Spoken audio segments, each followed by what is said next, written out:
Hi, everybody. Welcome back to Heal Yourself Naturally, brought to you by IPAC. My name is Nicole Dromi. I'm joined by Hava Levy and Sarah Woods Kender.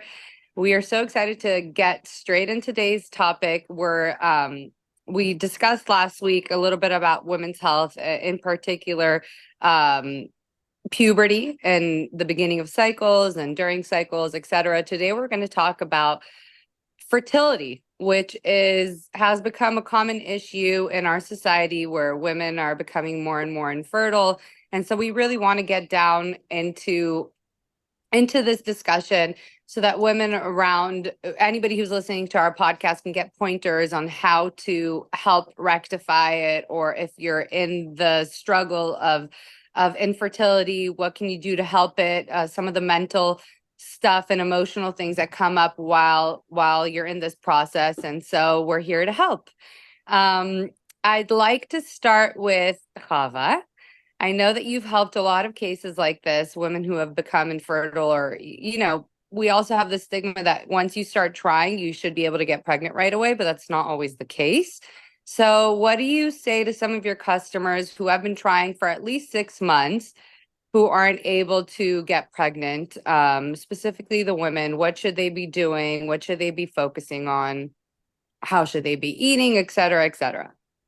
Wow, there's a lot to cover. I know. Well, let's just get into we'll it. We'll start with some basics. Yeah. And the first basics is actually whenever someone is trying to get pregnant, I would suggest stop thinking about getting pregnant. And I tell you, this trick works absolutely incredible, because I do feel when the husband and wife are in a pressure to get pregnant, something is not working there, because it's like it should be through your love, it should be through the passion, whatever. But once you are, oh, let's have the baby, that's like this pressure, it's actually blocking from getting pregnant. So the first thing that I would suggest, enjoy your sex life and don't think about, oh, I need to get pregnant, because this is one of the most important things.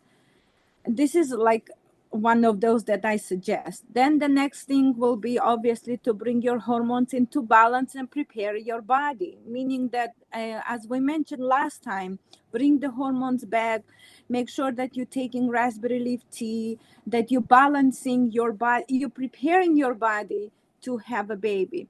Now, preparing body, in most cases, I do see that we have a nutritional deficiencies. And those nutritional deficiencies can cause the problem and infertility. So I would suggest eating clean basics. I mean, eating clean, keeping yourself hydrated, moving the body, self-love, self-care. Another thing I would usually suggest is to going over specific minerals that are regulating your hormones, like your thyroid gland. And most girls and females and whoever I see, they are all lacking iodine. So I do suggest to check the iodine levels. It's like, I would say it's one of the most important hormone regulators. It's important mineral that we are lacking, not hormones. But okay, so that's another thing.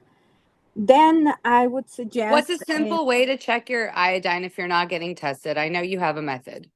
Right. I mean, it's probably everyone knows, but we can go over through this simple method. And the method is, I usually have it right here. You take the simple Lugol's iodine, and then you take and you basically paint on your inner in your inner how you Elbow? call it, inner elbow, and you make like a nice I would say like brown square, if you see, I don't know. Yeah, And then I see. usually suggest to monitor it for 24 hours.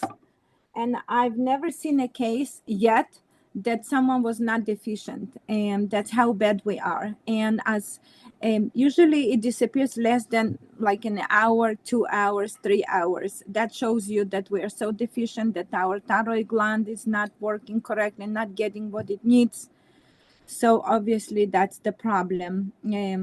So that's another thing. Then I would work on the liver, obviously, because the liver is congested, and when the liver is not working, the whole entire body is not working. And we do see a lot of cases with the liver problems. Most um, females as well as the males suffering from the liver problems, liver toxicity. So I would do some cleansing. I would suggest doing 3-day cleanse or even more. It depends on each case individually, but cleaning the body, getting rid of the garbage is very important. So I was thinking to summarize it, because we're kind of going back on the same thing. It's basically toxicity, deficiency, and dehydration. That's it, kind of. That's what I feel we're going always all around this. And many people don't understand that toxicity is the main cause, because as we mentioned last time, people are living in a very toxic society. Yeah, and then another thing is belief, and I've had actually case of someone, of a 45-year-old woman, and she would go to her doctor, and the doctor would say, that's it, you're never gonna get pregnant. And she was not married even at that time. And the fun of was very interesting, because they would push her that she should go through all these preparations. So maybe they do I don't know how to say To freeze her eggs. yes, and do different things. And then one time she called me and she was crying. She said, that's it, I'll never be a mom. That's what my doctor said. I'm already past the time, blah blah blah, and blah blah blah, and blah blah blah. And she even tried to get pregnant twice with the doctor's help, and obviously it didn't work out. Each time something happened, and then she said, like, that's it, for sure, I'm never gonna have a baby.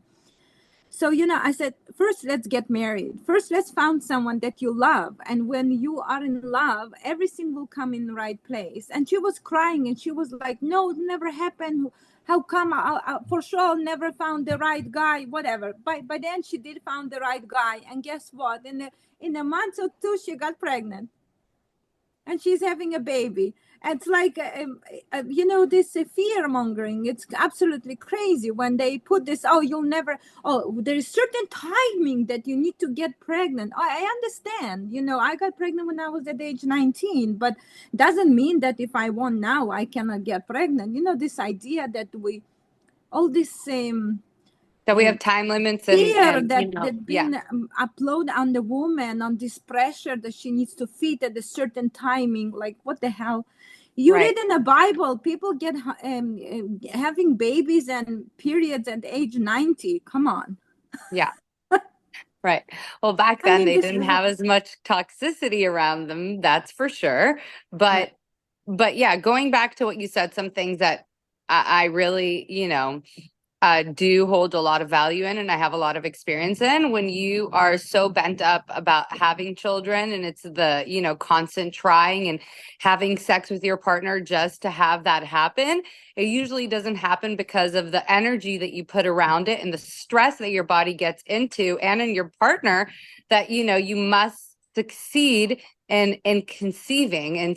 And most of the time when you just enjoy each other, and the joining of you two, of the couple, is just really for fun and the love that you share, those are the times that you actually do get pregnant. And I have that from firsthand experience. And I even got, I've had children very young in my life. I have 4 now, but every time I got pregnant, it's because we enjoyed each other. It wasn't because, oh, we're trying to get pregnant. And I tell that to a lot of my friends that are just now married and are trying. I'm like, first of all, try to enjoy each other, and then see if you need to do other things. Yeah. But deficiencies, like you said, we can narrow down almost everything into 3 different things, which is toxicity, deficiency, and hydration, right? We this is the stuff we need to rectify in order to better our body. What are some of your suggestions, Sarah, in terms of let's say some herbs that you can take in order to increase the probability of getting pregnant. Well, there's a lot that women can do, but I just appreciate this conversation around the emotional aspects of pregnancy and expectations, right? So that's super important. So I really love this conversation. Barring that emotional piece is taken care of, and we focus more on the physical aspects of pregnancy and fertility issues, is what I like to say. Yeah. I feel like saying infertility is it's so damning, you know. Um, but fertility issues are transient, so they can be resolved, right? Uh, I always like to have a very detailed conversation about history of cycles and even going into mom stuff and seeing where they're at with their hormones, because if their hormones are pretty much balanced, then we might have an ovulation problem. Okay. So I do like to work with integrative physicians, and I have to a degree, as willingly as they are to work with an herbalist. Um, and so just to get a Willingly. baseline, but Yeah. some of my favorite herbs are of course chaste berry, and I just happen to be in the shop so I can grab the jar. And chaste berry, this is going to be backwards, but chaste berry is also called Vitex, and that is an herb that I use for, even for PMS and menstrual issues and erratic cycles. Anyway, so that would be my first herb that I would introduce, because typically women are estrogen dominant and they don't have enough progesterone, and you need progesterone to hold a pregnancy. So that herb is going to help support the progesterone production in the body. I'm also using red raspberry leaf because you need a toned uterus to hold a pregnancy as well. At least that increases your chances. So I guess the herbs I would use would be chaste tree berry. Um, and then I would most certainly support the stress response, because uh, high stress, high cortisol, and other stress hormones aren't conducive to fertilization. And they're actually not conducive to many things, health in general. But just some of the stories that I've had over the years with women. One woman who she was a runner, and she ran like every day. And a lot of people think exercise is really healthy for you, right? It's really important, and of course it is. Right. But um I just asked her. I said, "Well, 15 miles a day is a lot." And I just said, Wow. "What are you running from? What is it you're running from?" Because that's not conducive to fertilization, is if you're running from something, because I felt that that's exactly what that energy was. And she was, trying to be better, do better, all the things. And it wasn't about herself, it was about her relation and, her relations to other people and how she's perceived, right? So I just said, why don't you just do like 2 runs a week? And you need to tone it down. Exercise causes a lot of stress hormones. Right. It causes a lot of damage in the body. So managing stress, first and foremost, stop the excessive exercise. If you want to get pregnant, you got to just be. And definitely, I love the idea of not thinking about it, because my sister, she was trying to get pregnant for a long time, and she's like, "Oh, we're trying this and we're trying that." I said, "Have you tried not trying?" Within Yes. a month, she was pregnant. Yeah. It's like not trying. I love I, that. I've seen this so many cases, Right. So like many times. It's seriously, like, so many times. and it's that outer expectation and that need for this Yeah. baby. But you know what? The baby will come when the baby's ready. Right. And the baby waits for the parents to be ready. I'm telling you, it works that way all the time. Just So that back to negative herbs. energy that you put around yourselves, that Yes. how come this hasn't happened, and or feeling defeated, and just Well, think all those about what that, expectations. right, and what that does. as far as a woman and her identity, as much as there's a whole bunch of flim flam going on about what defines a woman, okay, we're ignoring all that crap for now because Right. that's just, we know what a woman is, and we know that being a mom is one of the most amazing things a woman can do. This Right. is what we do, we create. And I think that's a huge aspect of why women want children, right? Because we want to fulfill our destinies of being a woman, and certainly having a baby is paramount. So that's a huge thing. It's not just expectations of society, it's the expectations that we put on ourselves. And Absolutely. so yeah, it's all that, right? But back to herbs, chase berry is my favorite, red raspberry is my favorite. And I love to incorporate, so I have a female balanced tea that I incorporate liver support, because liver support is really important as well to detoxify the body. Right. One thing that if a woman really wants to increase her chances of pregnancy is to do a full body detox before you get pregnant. And just do your colonics, do whatever, but incorporate herbs that can help your body detox, and start from, do kidneys, do gut first, always do gut first, and liver, kidneys, and do a cellular cleanse.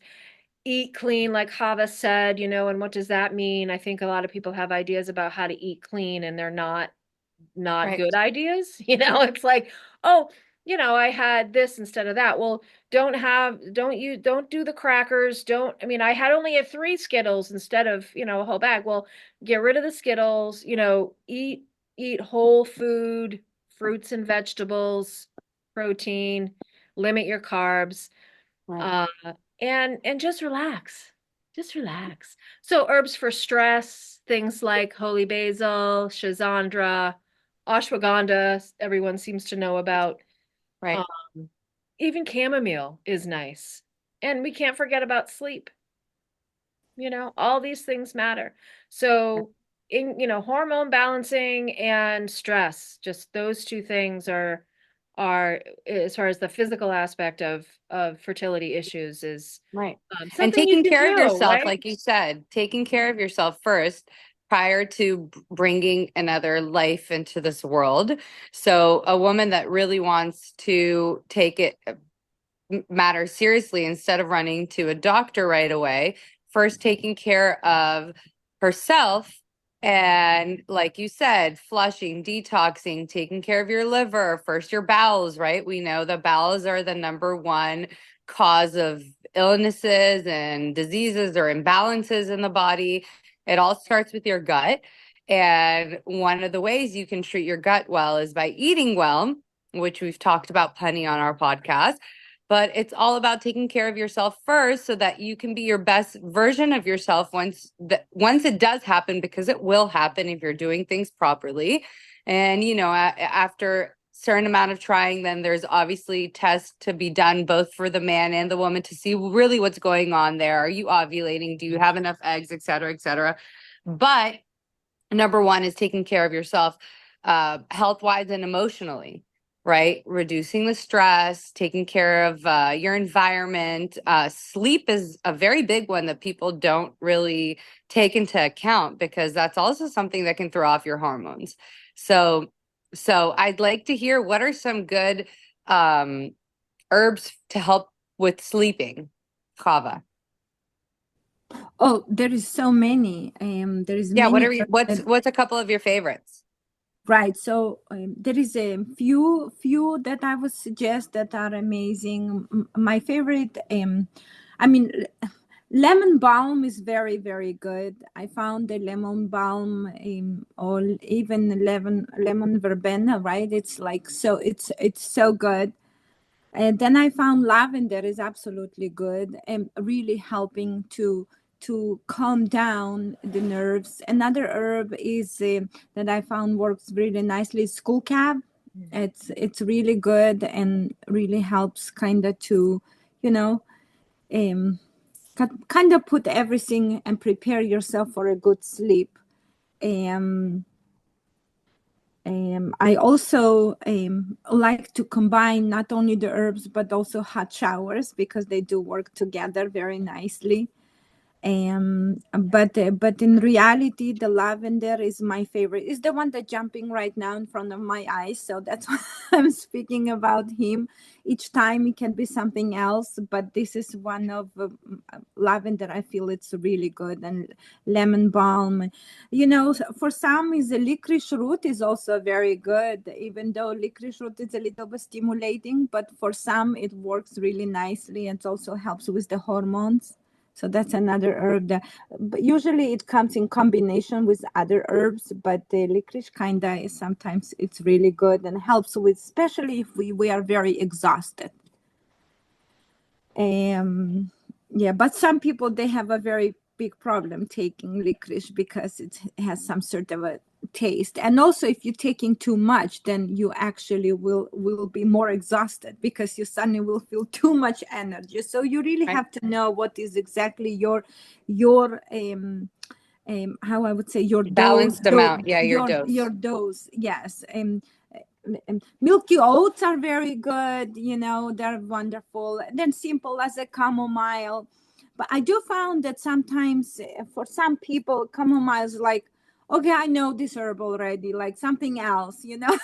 The chamomile is like the herb that like maybe we are underestimate maybe, but I also feel it's very moody herb in a way, like sometimes you do crave this herb and sometimes you kind of run away from this herb. But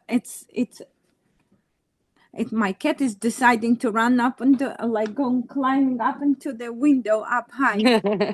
So yeah, so that's another thing. But you know, lemon balm, lavender, skullcap, they're absolutely incredible herbs. I would suggest, and I would suggest to play around. And I also feel like it's good to have a couple varieties of those herbs that we'll mention here. And then I usually say to the person before, let's say retiring or something, open your cabinet and let your soul to speak with any of those herbs or combination, and then you can incorporate those in, and you'll see that your body will just take what it needs it. And I usually say, when I come to someone's house, and if you are my student, I want to see that you, as soon I open the cabinet, there is a variety of herbs. So that way you can choose in the one Right. that are specifically for today or tomorrow.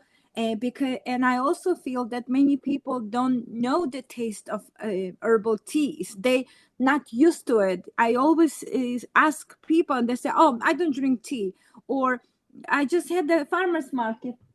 My friend, my friend, she have a beautiful daughter, young daughter. I think she's like 11 years old or something. And she's like, I asked her, do you drink teas? Oh, no, I don't like teas. I said, why not to try with raspberry leaf tea? Like, you know, get used to it, because we don't need to sit and wait till this problem struck us. And then, okay, let's force ourselves to drink the tea. It should be part of your living. So the Routine. tea, Yeah. yeah, it's something that you want to enjoy. It's something that you want to live with it. So I suggest having a tea and tasting different flavors and playing around. It's very good. Yeah. Yeah.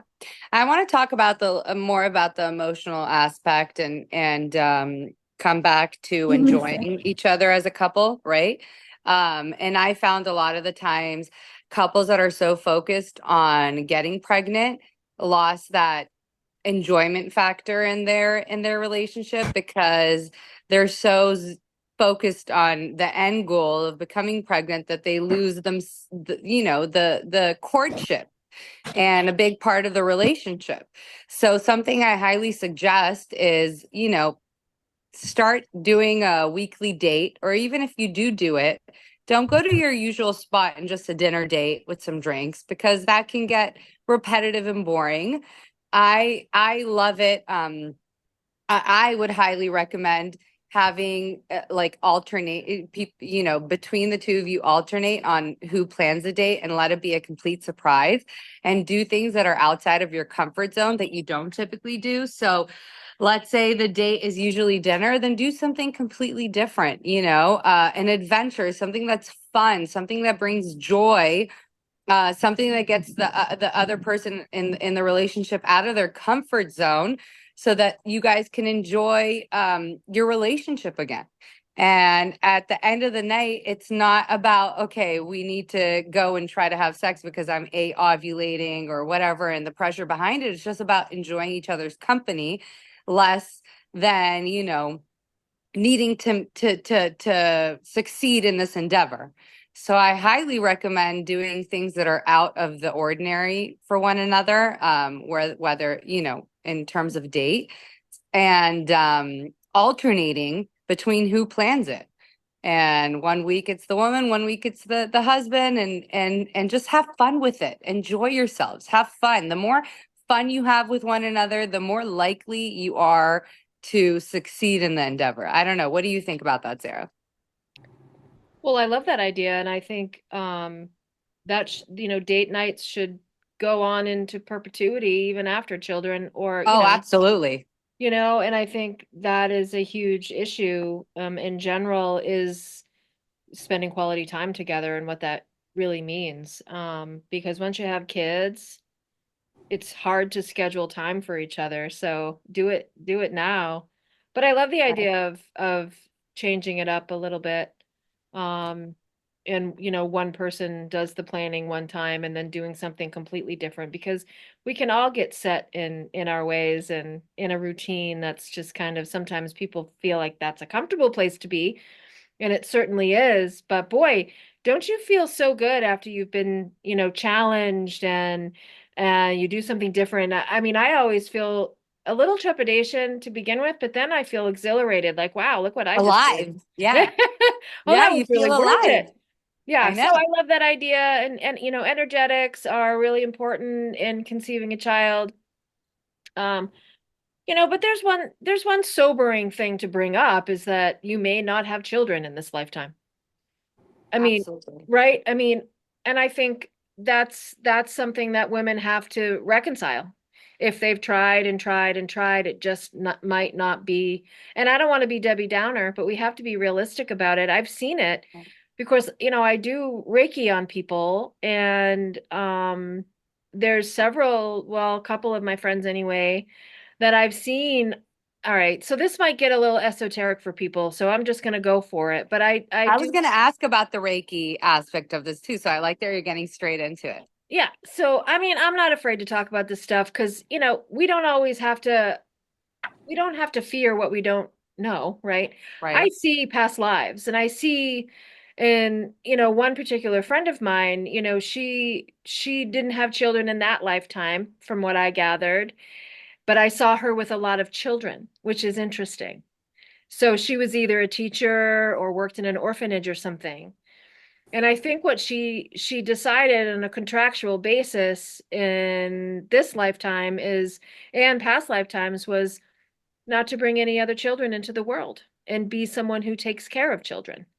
You know, um, yeah, I mean, is that kind of a downer? Yeah, but she's reconciled that. She's tried for a very long time to have children. It's not in the cards for her this time, which is sad, but it's also a A reality. reality. But Right. it's interesting that I mean, I saw that in her path, in her journey through different lifetimes. And it's a reality, and it's almost like before we decide to incarnate in this lifetime, we've already kind of decided what it's going to be about, where we're going to focus our lessons and what we're going to learn. Um, and so again, not to be Debbie Downer, but sometimes it's just not in the Um, cards. but Yeah. seriously, I so agree with you. There, I had also a couple cases, and one of the cases specifically is when I spoke with this couple, and I'm like, and they working so hard to get pregnant, and then since then maybe already few years passed, and I said maybe you should just enjoy each other, and And in reality, I do feel like if the God puts you in a certain position, you do need to accept it and then living the best instead being bitter all day long. Mm. And the problem is with many women who have this feeling, that that's it. I'm not good. I'm useless. There's nothing. If I cannot bring children, there is nothing what to do in this world. And then I say, you know, if that's your way of thinking, then you need to reverse it. And then why not then to really, go and adopt a child, or really like what you said.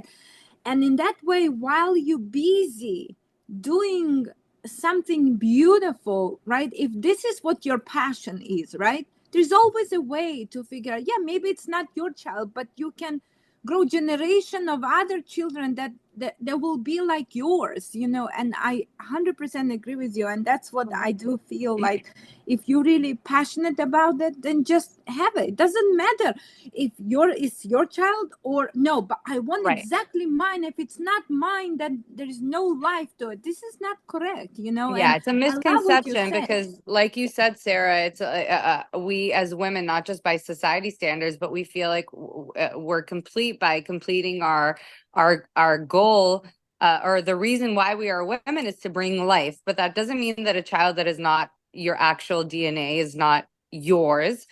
And becoming an adoptive parent and taking care of a child, whether it be from age 0 and watching them grow, or in a later stage in that child's life, you still impact them as a parent, and you can still become a parent even if it's not a child of your DNA or making, right? And It's your that's karmic also, child. It's your karmic child. yeah. You know And what I it's mean by that. also Yeah. someone that was supposed to meet on your path if you decide to go on there, right? We all have a path. And this is just completely, this is a spiritual part of heal yourself naturally, right? Because we're all three of us are extremely spiritual, and whoever's not can tune themselves out for this part. But we believe in paths and purposes, right? We're all here in this planet. Like you said, we have a past life. We're brought back to it to complete a purpose.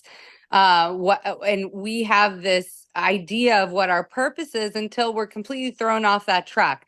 But that doesn't mean that we still can't fulfill our purpose as a woman by not being a mother just because we physically cannot carry the child.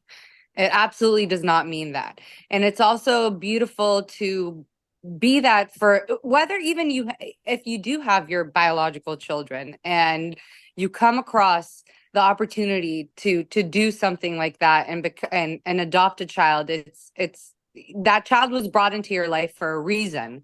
And I think it's beautiful that people do that regardless of being able to carry children, to have their own children or not. But if you're not, it's something to take into account that it's still a possibility for you to be parents, whether it be by, a child of your own DNA or not. And so that's our spiritual aspect of this. And, right, we can still fulfill purpose. Let's talk a little bit more about cycles, right? Because you spoke a little bit about following cycles, Sarah. I want to hear your idea about it, Chava, about, you know, ovulation and cycles. And I know that you have also a spiritual part that you can give into this. But people who are, trying to get pregnant that are not doing it, what should they follow? What do you suggest? Me? Yeah. What okay.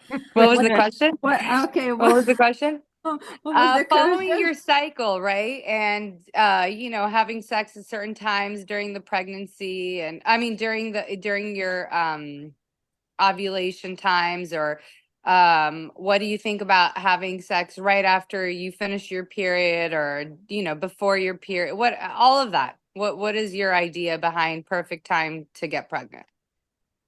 Oh, it's very hard for me to say because I'm not so, I'm Rigid? not I'm not a person who really fits myself into certain boxes. Like there is certain rules that they say, oh, there is a temperature rise, there is this. I found I'm not the right person when it comes to that, because I'm very depends on the mood and depends on the but there's certain time that I do suggest to women not to be with the husband, specifically after having a period. There is a being in a period time, that's not a good time, because it's also very toxic, and the female woman needs her own time for cleansing. And I do feel it's a wonderful time for a woman to actually feel how she's cleansing and removing garbage out of her system, and to be able to be with herself, and not always whatever. So that's what I feel from one side. That and then I would suggest, actually in the Judaism we have something very incredible. I would say it's like we have the period that we are staying away from our husbands, and then for another 7 days we are away. So that means after the period, which is 4 to 5 days, depends, some people have 7 days, then we are not sexual active for another week. It's called a 7 days of cleansing, is when we actually regenerate ourselves, rebuild ourselves. And after the 7th day, it's when the time we immerse in this unique water. It's called cleansing water, and then we are with our husbands. And I do feel this is probably the best time, because that's how we've grown up into it. Some people, they think it's absolutely crazy that you're not in with your husband through all this period time and 7 days afterwards. But I do feel, and there is actually studies to back up, that are it's a healing process, and it's not should be disturbed by any sexual activity. And Right. and that's why when the study's been done, they also checked how that females in especially Orthodox Jews, they don't have those severe problems or infections or many other things, because they kind of keep this time sacred for themselves. Right. And I do, So you're I talking about the agree. wall. So for people who don't know, our walls are shedding during our period, and then it takes another 7 days after the period ends to rejuvenate ourselves and internally. And so that's also the sweet spot in times of ovulation. So like you mentioned, women have their period for about 4 to 7 days on average, depending on the person, right? And for 7 days after that, you should not be sexually active. And if you look at studies, or if you do test yourself for ovulation, typically 12 to 14 days after your first day of your period is when you start ovulating. So that's also what you're saying in Judaism. Yes. That is the time that we do start to become sexually active with Yeah. our partner. But it's not only about that, like you mentioned, it's very much also a time for a woman to take for herself. So it's a cleansing period internally, and then a rebuilding period of the body. So it's also an Yes. emotional time for a woman to, have her own time and Yeah. not be so occupied and pleasing or fulfilling or doing things for her husband. It's all about her. So this Yes. is, yeah.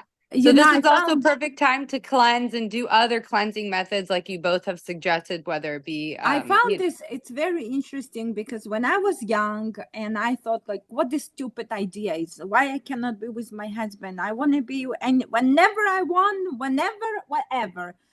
And then I realized, as more I was getting older, this question was bothering me all the time. And now that I would say, over 40 years old, I do feel like I'm slow learners. Come on, ladies. It takes time, but I did learn that appreciate this time. Appreciate right. this time, not because I got tired of my husband, which may be the true. I don't know, but the idea is that suddenly you learn to really respect and love yourself in a way like we're not used to. We've never been educated, and we always like let our emotions drive first, and it's not good sometimes. And I do feel that those certain rules actually help me to really understand and get in touch with myself more and respect myself and respect my own time. And I do feel it's really helping. And you know, I also feel that when the couples, they have whenever whatever, and they don't have any rules and they can do whatever they want, then that it's like, I would not that they get tired from each other, but it's like you know, it's like If you eat chocolate cake every day, even yeah, on days you shouldn't have chocolate cake, one day you're gonna get sick of chocolate cake. That's exactly. like, you So know, that's the something. good idea. So Yeah. there should So be a separation precious, is good. yeah, Yeah. separation is good. So Separating is I good. would actually suggest to everyone to follow this rule and really learn about it. I'm not saying specifically, but staying away at that specific time, Right. giving yourself love and care and time that you adjust to yourself and rebuild yourself. And it's absolutely incredible. So that's what I would And say. during that time, like I said, it's very important to, while your walls are rebuilding internally, it's also really good to start drinking certain herbs, right? So Oh, we right. I said, forgot about that. we mentioned you know, we mentioned some herbs to take prior to your period, and then at all times it's really great to just drink red raspberry leaf tea, like Sarah has mentioned on multiple times, in order to strengthen your uterus. You know, and your cervix wall, everything is rebuilding, especially after your period. And so it's good to help rejuvenate your body by giving it that extra push. And so drinking herbs that help you And other is herbs. extremely beneficial. Yeah, what are some Yes, other? yeah, some other herbs, the nettles are very good.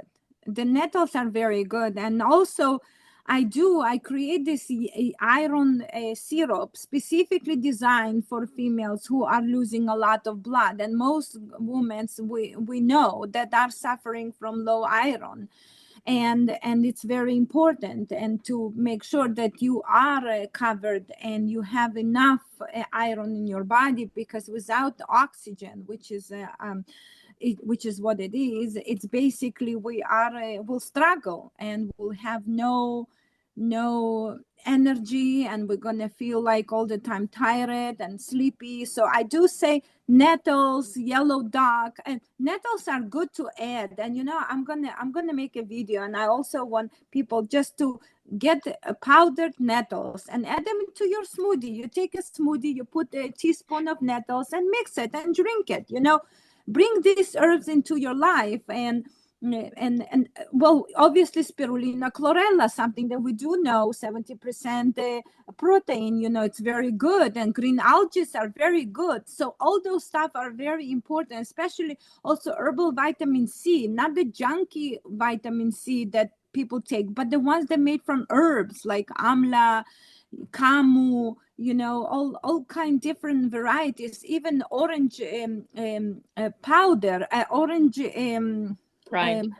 grind. Yeah, it's Right. wonderful. You know, play around with those stuff. And are they all coming in a wholesome state? They're all herbs, and they're good to have Right. them on hand at all times.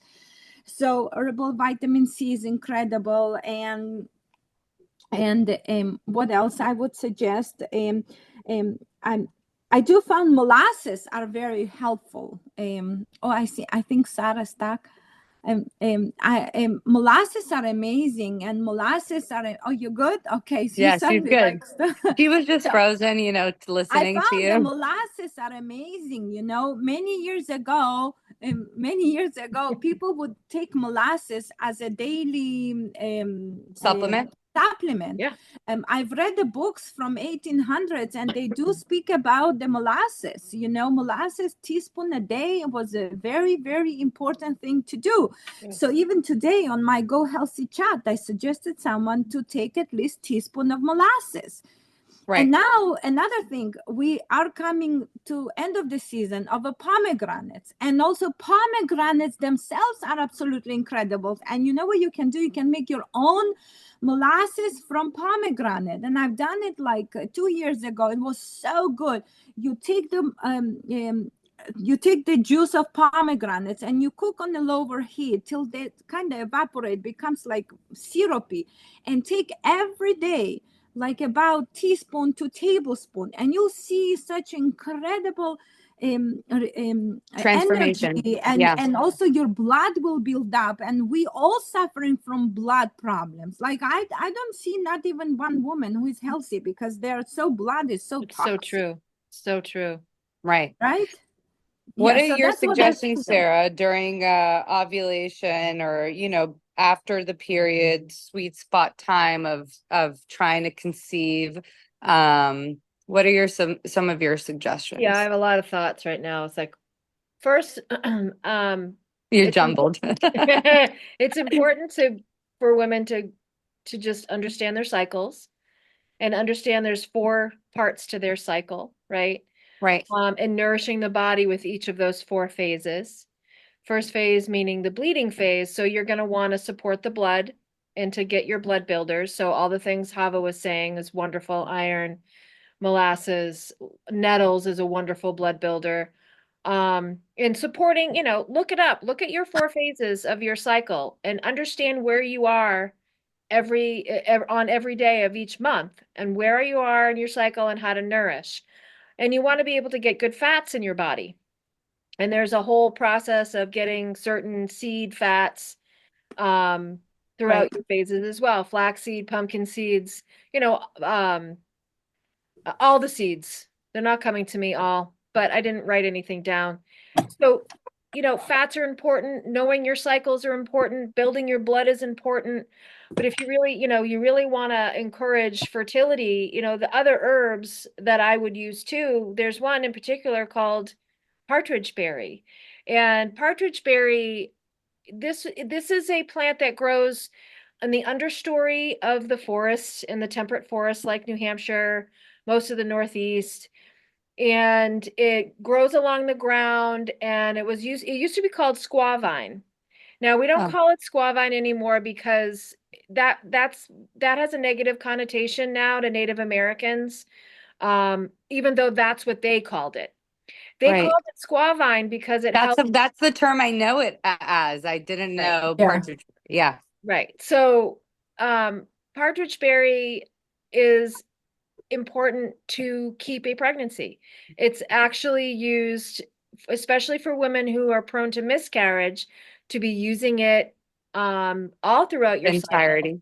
But certainly during ovulation and that whole middle time after you've cycled, after you've bled, give yourself 7 days. During ovulation is that third week. And then the fourth week is considered your luteal phase. But certainly in that third week, it's important to nourish. And you could just take a simple partridge berry tea, a typical cup of tea, and do that every day, and that will certainly increase your chances of. During that 7 days of your third week in the month. Yeah. Yeah, I mean, and there's so many different ways you could do it. You could blend a tea and drink it all throughout the month if you wanted to. I kind of gear the dosage and the formulations depending on what's going on with that person. And I listen to my intuition, and sometimes they just need it during their cycle, just Yeah. to during bleeding time. Red Right. raspberry leaf tea. Sometimes they need the whole kit and caboodle, so we do a blend for fertility and for PMS and things like that. But I wouldn't be using partridge berry for somebody that's just trying to manage PMS, obviously. Right. But partridge berry comes in really nicely for fertility issues. So that's another herb that I would do, but definitely be taking time for yourself. Don't get stressed out, and eating nourishing foods as well. Staying away from things like medicinal mushrooms because anything that stimulates the immune system will end a pregnancy, especially early on. So don't use medicinal mushrooms if you're trying to get pregnant. No, no Right. Because sharp. overactive immune systems can also hinder the ability to get pregnant or hold a pregnancy, right? That's That's something that a correct. lot of people don't know. Yeah. Right. And with this mushroom coffee craze that's going Craze. on, Yeah. so many people are using these mushroom coffees that should not be using them. Yeah. Autoimmune diseases like rheumatoid arthritis, but certainly if you're trying to get pregnant, I mean that's part of my protocol to not get pregnant. Is Like I use don't that is do birth drink that. control. Yeah. Yeah. Yeah. So I just want to bring that that home. But it's too bad because mushrooms are excellent for nourishing the body. But you know, you can use like reishi is fine and cordyceps, but I just say no mushrooms for people who want to get pregnant. And but nourish things like I love the way you brought up pomegranate. Things that are red, things that are purple, they're gonna build the blood, right? Beets, Right. my favorite superfood Me in the too. world is beets. Right. And you don't have to go very far. You don't have to go to the Amazon to get your superfood. It's like right Right. there at your fingertips. So eat your beets, and you know, eat these foods that will nourish the blood. Absolutely. Right. I agree. I totally agree. And then also for people who are, religiously taking herbs and stuff, it's all, I just want to mention this because it's always important to give your body a break, even for just the little bit.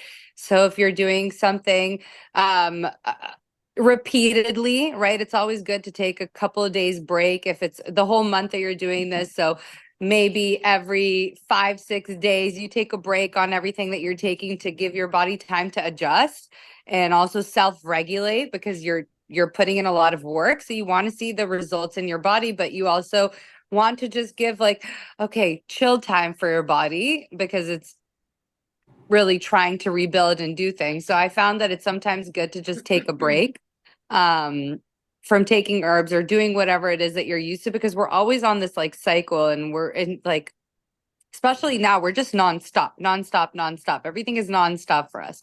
Yeah. Depending if you're in the city life or even in country life, whatever, you're just constantly working and your body is doing. And so it's really important just for like one day, even if it's just for you, when you're taking your herbs, just one day, give a pause and continue on in the week.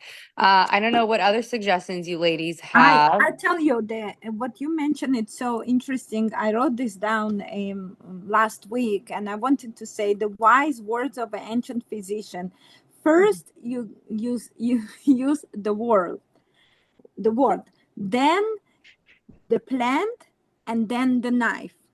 See, the idea is that first we have to use our words, we have to speak, we have to find out the problem, we have to, um, it's sometimes just a Expressing. expression and hug and love can solve so much.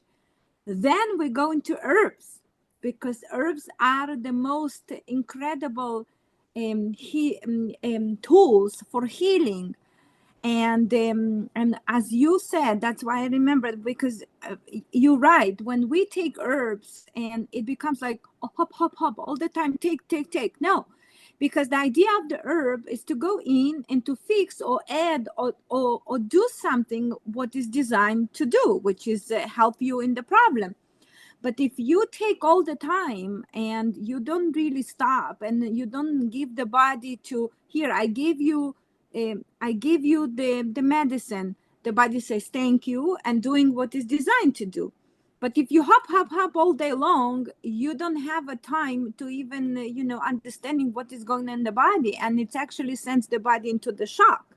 So I do think sometimes it's good, like you said, to stop, to just chill out a little bit, stay away, And it's also and time for you to listen to your body language and regenerate certain itself. signs, I always right? say it's like regenerating time, because you provide an herb, you're basically giving a tool, and now you let the body to do what is designed, because you don't want the tool to become part of this, like what actually happened Like in a modern dependency. medicine. Yeah. What they do is they basically skip this part and they just right away treat you with the knife or treat you with this. No, it's all, everything works slowly, and the body also designed to it's like regenerating machine, so you need to Right. give it time and respect that, and only then you go under the knife if there is a need. So that's Any severe issue. Yeah. Because we also need to understand, because people who are treating themselves or going through a detox or whatever, it's always good to listen to the body signs. So if an herb, like you mentioned, as a tool is extremely effective, then you want to see if your body is now able to do what it's designed to do on its own for a little bit, and then listen to your body like, okay, for the past 3 months, I've taken this herb and I've seen signs of improvement. Now let me stop this herb and see if my body can now do things on its own, whether it is that you did a liver detox, right? And you were doing detoxes, on a certain cycle, and you're seeing that your liver is functioning properly, then maybe you should give your liver a break and then see if once you see those negative signs again, then you know what to do on your own. And that's kind of our goal as mentors in the herbal world, is to teach you how to listen to your body and how to understand the certain language that your body speaks. And it's up to you to learn that language, right? So we give you the tools, we give you the methods, and then can your body actually do it? We know that the body is a self-healing machine. We know that it's supposed to regenerate things on its own, but sometimes we need that help, and that's when herbs come into play. But are you listening to the signs? That's a big thing, is are you listening to your own body? And so we want to encourage people to listen to their body, right? Right. Yeah, we have so many cases, right, Sarah? When people come and sometimes for 15 or 20 years, they're taking some sort of a supplement. And they actually, those supplements don't do anything for them because they come for the same problem what the supplement was supposed to fix. So what does it show us? That the supplement was not the right choice, or you misused it, or you've done something. Like, this is what you It feel. stopped becoming effective at a certain point, right? So in terms of But see, taking something for sometimes for 3, 4, 5, 6 years, on a daily basis without even thinking, that's not a good thing. So that Yeah, Right. and sometimes they're just really crappy vitamins, and I say, throw it away. Oh Right. yeah, And some You- people will come in with like, this a A basket bag. of vitamins. out of Yeah. like, oh, I'm taking ashwagandha, I'm taking bacopa, and I'm like, are you stressed? What's Like, going it's on? like I could tell what they're used for. Well, for one thing, you can combine a lot of this stuff, but I think a lot of people are out there trying to self-medicate, and Yeah. they buy stuff from a infomercial, and but this is why I encourage people. I try to make it not very intimidating, or not intimidating at all, to come in here. It's like, this is what Hava and I are here to do, is to help people eke all this stuff out. Are we, we can probably give you some good advice, or at least try to consolidate some of the stuff that you're taking. But certainly, if it's not working for you, just stop taking it. Right. And Absolutely. like you said, people on this like this mushroom coffee craze. It's a lot of things, like you just, or ashwagandha, right? It's become extremely popular over the last like 7 or so years, right? Everybody heard about it, everybody's taking it, but really people don't understand what it's really used for. And so that's why we suggest, always, you can always call Sarah or Hava.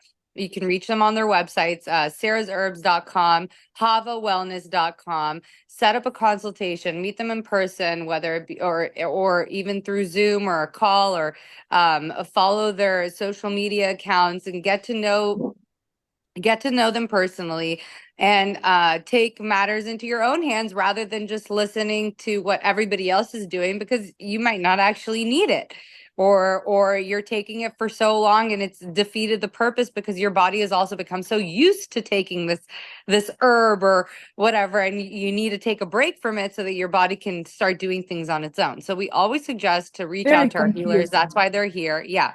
Our healers are here Very for a confusing. reason. We want you to get to know them personally, not just through this podcast.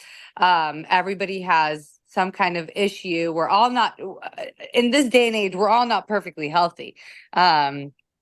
It's just not the case. Even if we're healers ourselves, we all have issues, but it's taking it into your own hands. So I highly recommend working with these two wonderful ladies. They have so much expertise and years of doing this and treating people, and so much knowledge that they have to offer. So again, sarahsherbs.com, havawellness.com, or follow them on their social media accounts.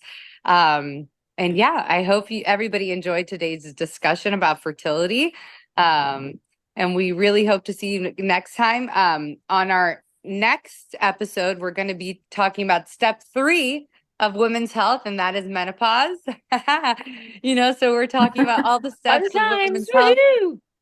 Fun times, right? Prepare your body, or if you're in the bouts of it and you're going through it, we're gonna have a lot of suggestions on what you can do to help you through this period of time in your life. So we talked about puberty, then fertility. We're getting down and dirty with menopause next time. We Woohoo! hope to see you. We hope to see you either live or thanks for listening to us. Bring yourself at Heal Yourself Naturally. Brought to you by IPAC. Thank you all for joining us today.